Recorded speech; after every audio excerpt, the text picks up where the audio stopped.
What's the meaning of antitrust legislation?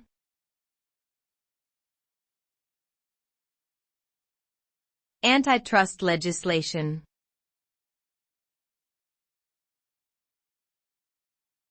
Antitrust legislation.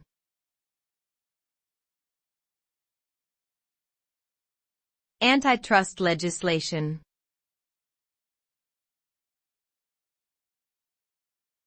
Antitrust legislation.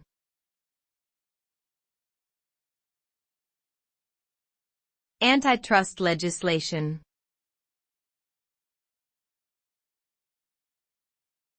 Antitrust legislation refers to a set of laws that are designed to promote fair competition and prevent monopolistic practices in business. The aim of these laws is to protect consumers and ensure that no single company or group of companies becomes too powerful within a particular industry. The result of antitrust legislation is that it promotes innovation, increases consumer choice, and helps maintain a level playing field for all businesses. It can also prevent the exploitation of workers and ensure that prices remain affordable for consumers.